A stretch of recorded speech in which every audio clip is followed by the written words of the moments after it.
Good afternoon, dear friends. You are on the Ruslan Belov channel. As always, we are following the situation on the front lines daily. I want to say a few words about the political landscape. So what can we say? It seems that Europe is now rallying around Ukraine. Will Europe face Russia one-on-one or not? Because we hear different statements. We've heard Polish President Duda suggest that Zelensky should reconcile with Trump. We've heard the NATO Secretary General also calling for Zelensky to make peace with Trump. But at the same time, we've heard other statements about increasing support, with pledges from Norway, Sweden, the UK, France, and other countries. A turning point in this whole situation may be coming soon. But for us, the main thing is that the fighting continues. There is no ceasefire now, nor is one expected in the near future. So we continue monitoring the situation on the front lines. Let's open the map. Before we begin, I would sincerely ask you to subscribe to the channel. Your subscription helps its development. Thanks to everyone who has subscribed. The situation on the northern front. Friends, let's start with the northern sections of the front and gradually move south. First, let's talk about the situation in the Kharkiv region. Volchansk direction. Everything remains stable here. No changes on the ground, just positional battles reminiscent of World War I. Lipsy area. Positional battles with intermittent attacks and counterattacks from both the Ukrainian Armed Forces, AFU, and the Russian Army. These attacks bring no significant advantage to either side. The front has remained static for over 6 months. The same can be said about Volchansk. Recently, the Russian army attempted to cross a river near Volchansk and establish a foothold in a forested area. This operation was successful, but in the medium term, it has not changed much. The advance has stalled for over a month, and the front line remains static. Inside Volchansk itself, the city looks like a lunar landscape, making any movement or fortification difficult. Videos from the area have been circulating online for a while. There's simply no city left. Russian forces had some success in the Tikaya village area, managing to take control of it. However, further attacks toward Volchansky Khutori and another nearby settlement have so far been unsuccessful. Eastern Front. A different situation is developing further east. Here, Russian troops continue to expand their second bridgehead. Dvurechная area. The main and initial bridgehead remains in this region. The newer one has expanded beyond the villages of Topoli and Stroyevka. Russian forces have advanced about 3 kilometers from Topoli and are now just 2 kilometers from Kamenka. Capturing Kamenka is crucial, as it is the only obstacle preventing the merger of both bridgeheads into a single front line. Dvurechensky bridgehead. The advance has slowed due to the arrival of 2 Ukrainian battalions. While they haven't been able to eliminate or significantly shrink the bridgehead, which now spans approximately 100 square kilometers, they have managed to stall further Russian progress. Figolevka area. Fighting continues for the high ground behind the village. Without securing these positions, advancing toward Petro-Ivanovka is meaningless, as the road and village are in a low-lying area.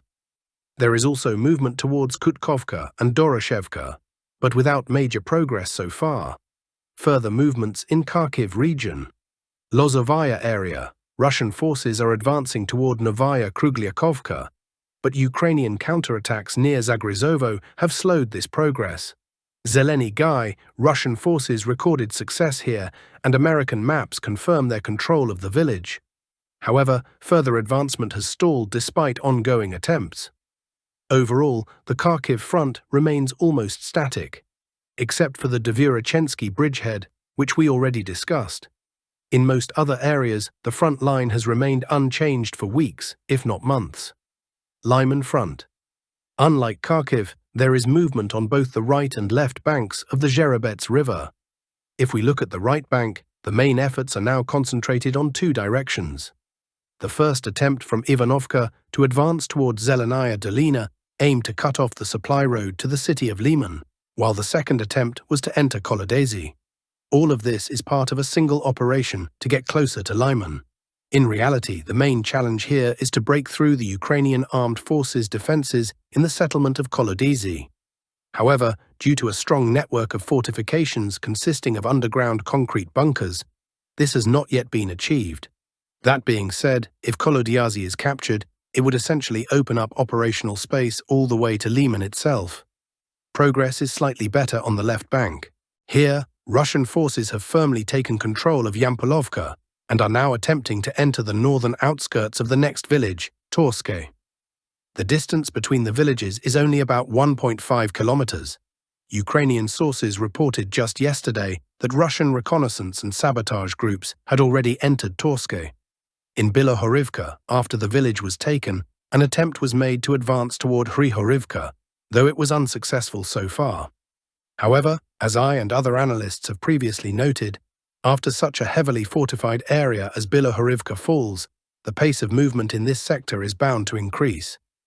Looking at the map, the terrain before Hrihorivka remains challenging due to elevations, but beyond it, between Hrihorivka and Serebryanka, the terrain allows for much faster movement.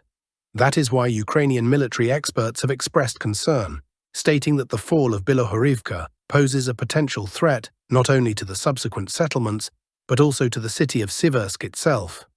Meanwhile, in Verkhnokamianske, there has been no progress, just as in the lower sections of the front, where the situation remains static. However, in the Chasiv Yar area, there has been success south of the city, near Stupochki, or rather, just before it. The last elevation before the village has fallen. This means that Russian forces have managed to secure this high ground, effectively sealing the fate of Stupochki and subsequently Kostiantynivka.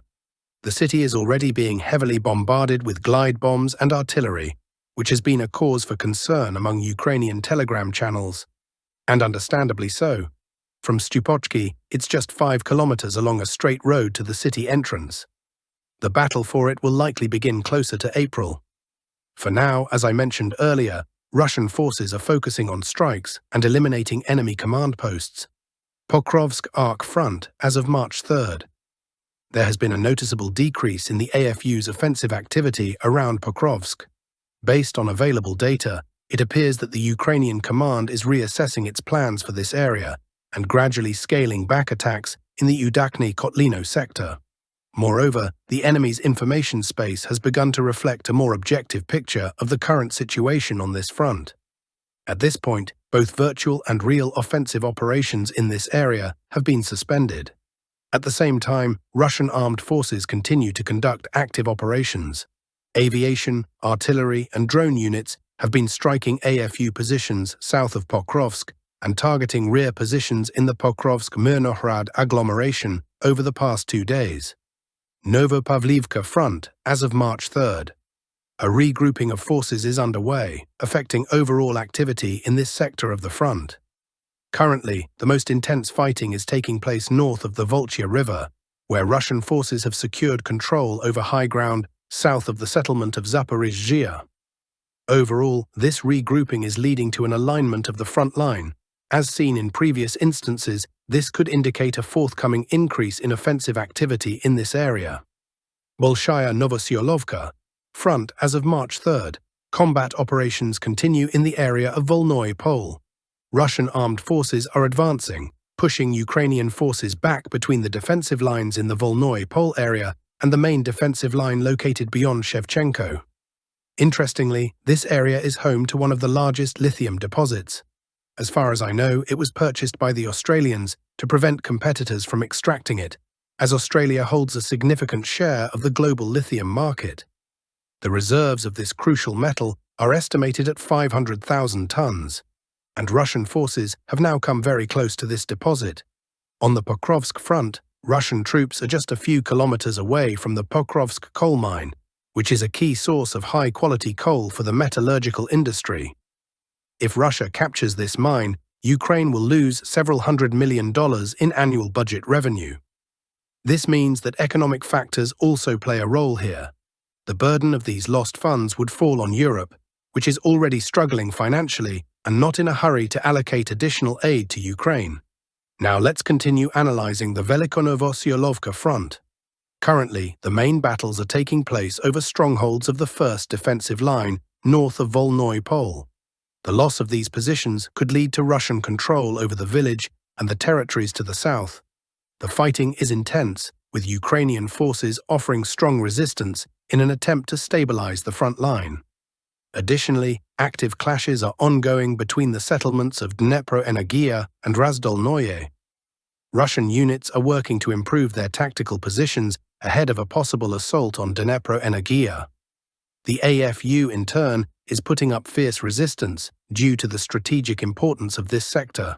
That's all for today. Wishing you a great day. I'll say goodbye for now. See you soon. Until tomorrow.